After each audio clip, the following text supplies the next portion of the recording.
সকাল বা বিকেলের নাস্তার জন্য এটি খুব সহজ এবং পুষ্টিকর একটি রেসিপি।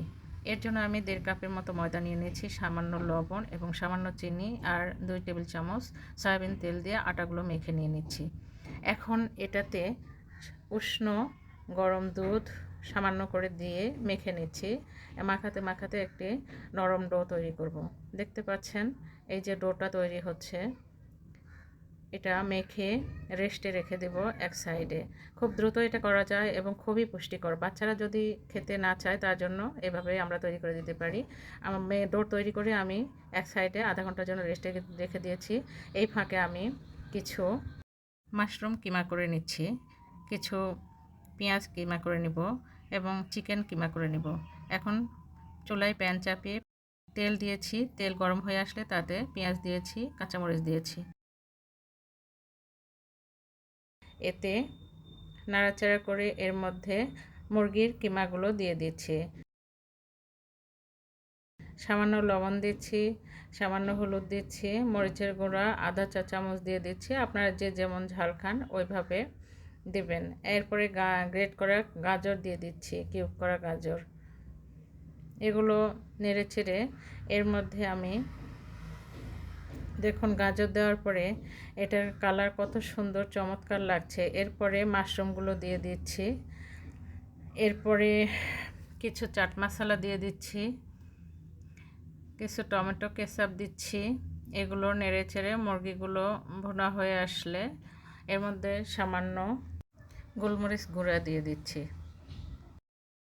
এগুলোকে ঠান্ডা হওয়ার জন্য এক সাইডে রেখে দিচ্ছি। এখন একটি স্টিলের প্লেট নিয়ে নিয়েছি, এতে তেল ব্রাশ করে নিয়ে নিয়েছি। আর অন্যদিকে সেই আটার ডোগুলো 2 ভাগ করে নিচ্ছি। 2 ভাগ করে নেওয়ার পরে একটাকে হাত দিয়ে চেপে চেপে দেখুন প্লেটের মধ্যে নিয়ে একদম রুটির মতো করে নিয়েছি। এরপর মধ্যে ওই পুরগুলো দিয়ে দিলাম। পুরগুলো দেওয়ার পরে এর উপরে আরেকটি রুটি তৈরি করে নিয়ে সেই রুটিটা দিয়ে দিচ্ছি এবং সাইডে সামান্য পানি মেখে নিয়ে দুইটা রুটির মুখগুলো মুড়ে দিচ্ছি। দেখুন এভাবে আমরা মুড়ে দিতে পারি। আপনারা যখন তৈরি করবেন তখন এভাবে মুড়ে দিতে পারেন। দেওয়ার পরে সাইড মোড়াতে কিন্তু এই যে সাইডে সামান্য পানি দিয়ে দিয়েছিলাম। এখন এই ব্রেডের উপরের দিকে মাঝখানে গর্তের মতো করে নিয়ে এই যে চাকুর সাহায্যে ফুল ফুল করে কেটে নিচ্ছি।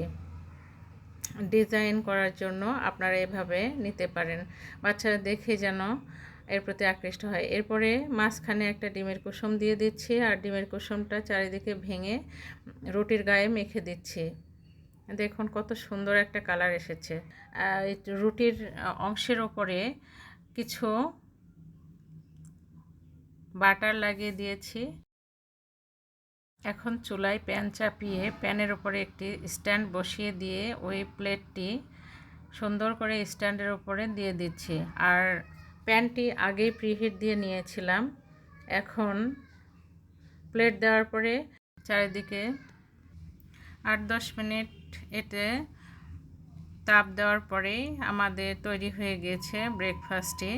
কত মনোরম এবং দেখতে কত সুন্দর। আমি গরম গরম কেটেছি, হাতে খুব তাপ লাগছে আর দেখতেই পাচ্ছেন কত সুন্দর লাগছে। এটা খেতেও খুবই চমৎকার। আমরা যদি একটু সস দিয়ে খাই তাহলে আরও মজাদার লাগে।